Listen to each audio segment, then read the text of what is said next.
Check out this horse's tail. That's pretty cool.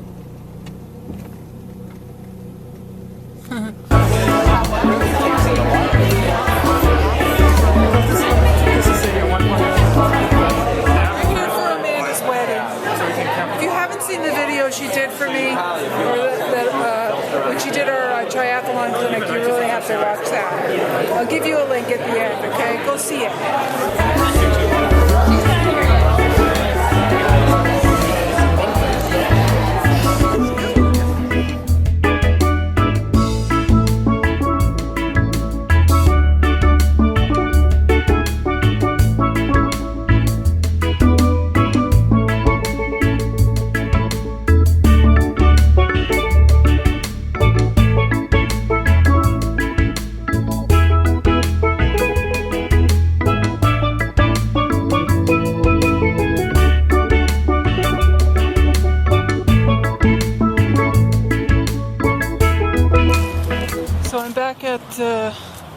Well, this isn't the cancer center. The cancer center's across the street, but I just had my appointment with the breast specialist surgeon who did my mastectomy. She went up to examine the side where I don't have a breast. Before I did this appointment, I got a blood draw. This is the redoing of the test that came out abnormal about 6-7 weeks ago. So I'm just letting you know that I've done that blood test. I don't know the results yet. We're just on the fringe of Hurricane Sandy, and this is part of storm preparedness. Wear out your dog. The Sufferfest. Yeah, I'm not really excited about the suffering aspects of the Sufferfest we're about to undertake. So we're waiting for the storm to hit. It really is not bad right now. Look at these trees. They're barely moving. All that wind, that is nothing. Come on, Hurricane Sandy. Show us what you got. I'm not worried. So we got a trainer now. So Jim has his bike hooked up on the trainer. And I've got the spin bike. I'm ready to go. We're ready to suffer. Yeah!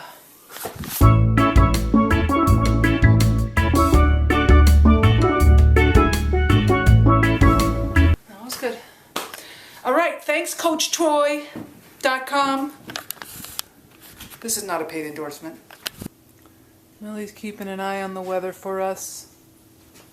Thanks, girl. Good job.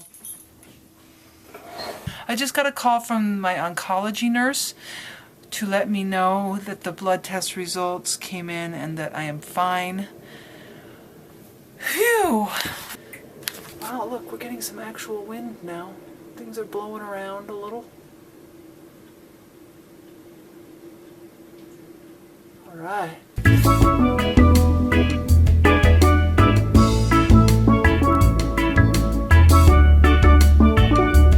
We've lost power at exactly 4:20-ish. Millie doesn't seem to mind. She thinks it's very exciting.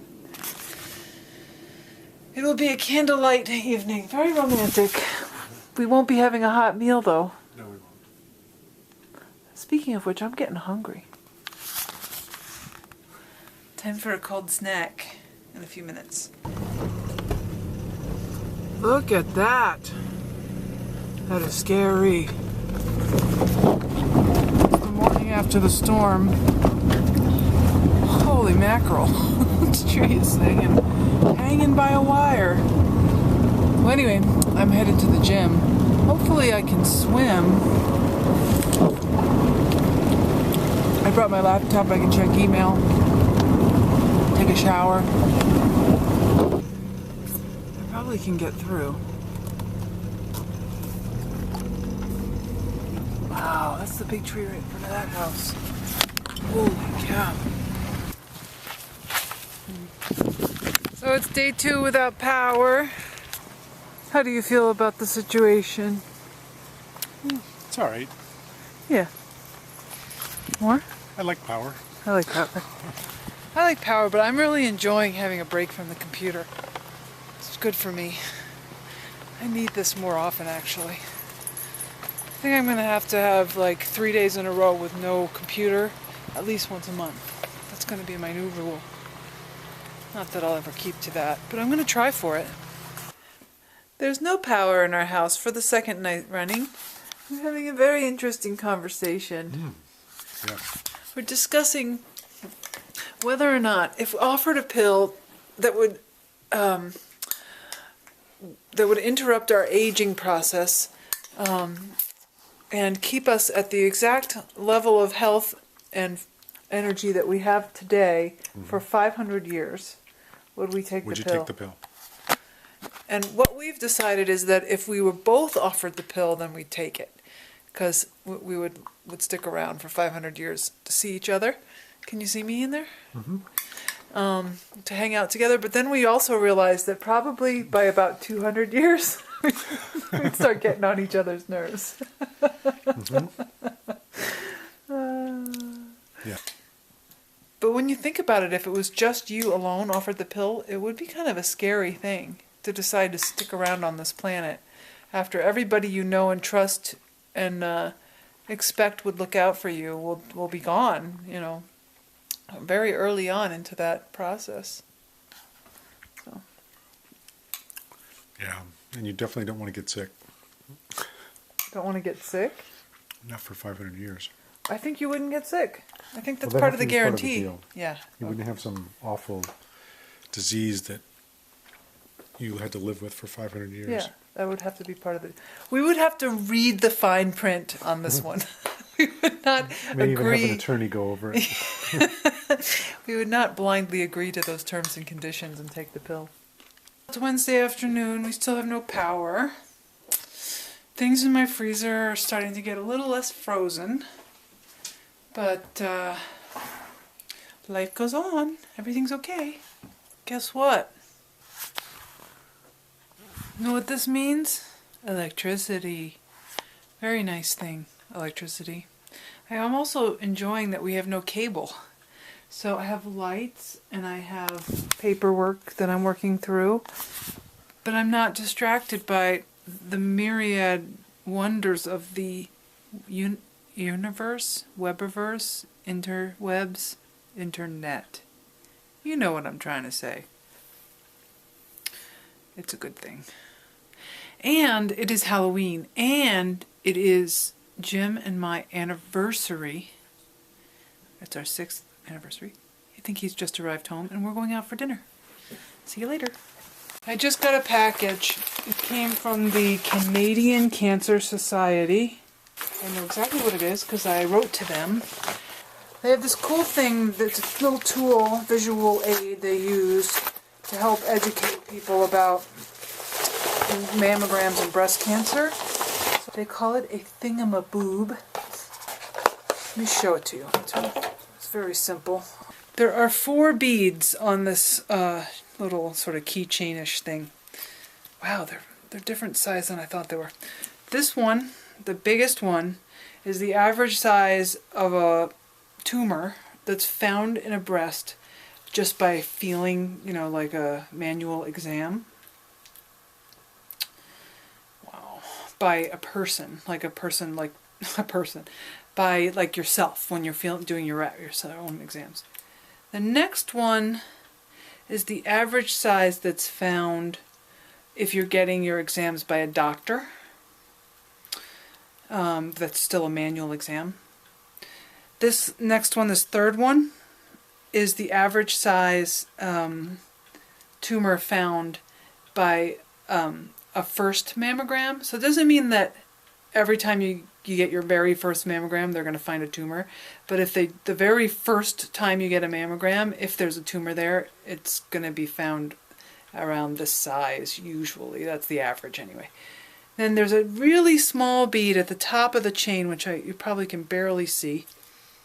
And that's the average size tumor found by an annual mammogram. So in other words, not the first time you've ever got a mammogram, but by having regular screening mammograms every year, they'll find the tumor that size, really tiny.